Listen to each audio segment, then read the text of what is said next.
আর কটা দিন থেকে গেলে হয় না?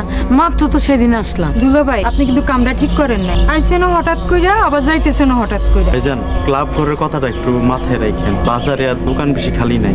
সবাই এত কথা বলতেছেন কেন? ভাই চলেন তো, গাড়ি ওয়েট করতেছেন। শুনেন না, আপনি যাইতেছেন ভালো কথা, কিন্তু আমার কয়ে যান আপনি যাই আপনার কফিল বদলাইবে। এবার কিন্তু 7 বছর পরে লইব না, 2 বছরের মধ্যে আমি আপনার এনে দেখতে চাই।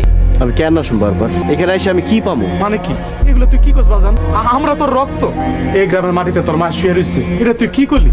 তুই বারবার আবি না তো কে আইবো? কিন্তু এবার দেশে ফিরা আমি পুরো একটা ধাক্কা খাইছি। বিদেশে 2টা পয়সা কামানোর জন্য আমরা কত কষ্ট করি। আপনাদের কোনো ধারণা আছে? আপনারা যাতে ভালো থাকতে পারেন, সুখে থাকতে পারেন, সেই জন্য ছুটির দিনও আমরা ভালো কিছু না খাই টাকা জমাই।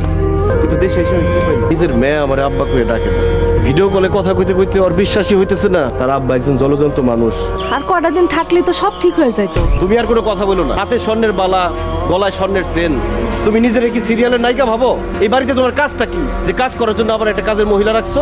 তোমার স্বামী কি একজন বড় ব্যবসায়ী? ভুলে যাও না, দেশের মাটিতে তোমার স্বামী একজন লেবার মাত্র। এই লেবারের রক্ত পানি করা পয়সা দিয়া তুমি এখানে কাজের মহিলা পালতেছো? ভাইজান, আপনি নিজের লেবার করে ছোট করতেছেন কি লেগা?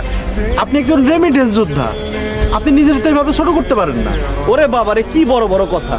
রেমিটেন্স যোদ্ধা, এই রেমিটেন্স যোদ্ধার কষ্টের টাকা দিয়া সন্ধ্যাবেলা শিশি খেতে তো লজ্জা করে না? আমি কি করি নাই আপনাকে সবল দিকে? এবার আমি নিয়োগ করছিলাম দেশে এসে দেশেই থাকবো, আর বিদেশে ফিরে যাবো না।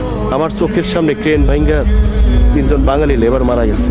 তখন আমি সিদ্ধান্ত নিয়েছিলাম বাকি জীবনটা আমি আমার পরিবারের সাথে, আমার সন্তানের সাথে কাটাবো।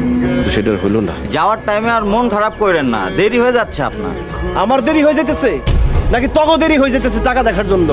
আমি যত তাড়াতাড়ি যাবো তত তাড়াতাড়ি টাকা পাঠাইতে পারবো, তাই না? এইবার আমি আমার নামে একটা অ্যাকাউন্ট করছি আর নমিনি দিচ্ছি আমার মেয়ারে। আমি বিদেশ থেকে যত টাকা পাঠাবো সব আমার অ্যাকাউন্টে পাঠাবো। আমি বিদেশ থেকে কষ্ট করে টাকা পাঠাবো, আর দেশে আসার পরে ব্যবসা করার জন্য আমি পুঁজি পাবো না। এটা তো হইব না। আপনারা এখানে বসে বসে বাহাদুরি করবেন আর আমি এসে কষ্ট করুম, তা হইতে দিব না আমি। আমরা বাহাদুরি করলাম কি বাবা? বাহাদুরি না তো কি? এই কয়জনের সংসারে এত বড় বাড়ি করার কোনো দরকার আছিল? বাড়ি করছেন ভালো কথা, ঘরের ভিতরে টাইলস লাগাইছেন, আমার নাকি বাইরেও লাগাইবেন। প্রত্যেকটা ঘরে ঘরে টিভি, সবার হাতে 30-40 হাজার টাকার মোবাইল। এগুলো বাহাদুরি না আব্বা? কিন্তু একটা জিনিস আমি বুঝি, টাকা খাটাইলে টাকা আসে। আমরা প্রবাসীরা যে কারি কারি টাকা দেশে পাঠাই, এই টাকা যদি কোনো ব্যবসায় বিনিয়োগ করতেন তাহলে একটা ব্যবসা দাঁড়াইতো, দেশের মানুষের 4টা ডাল ভাতের ব্যবস্থা হইতো, আপনারাও নিরাপদে থাকতে পারতেন। এখন আল্লাহ না করুক আমার যদি কোনো বিপদ হয়, বিদেশের মাটিতে আমি যদি মারা যাই, আপনারা কি ঘরের টাইলস বিক্রি করবেন, টিভি বিক্রি করবেন, মোবাইল বিক্রি করবেন, তারপরে সংসার চালাবেন? যখনই শুনলেন আমি আর বিদেশ ফিরে যাবো না, আপনি আমার দাওয়াত করে খাওয়াইবেন, সেটা ভুলে গেলেন, তাই না? জামাই আর দেশে ফিরবো না, টাকা তো পাঠাইবো না, এখন দাওয়াত করে খাওয়ায় লাভ কি? খুব কষ্ট পাইছিলাম। আমি তো আপনার দাওয়াত খাওয়ার জন্য দেশে আসি নাই।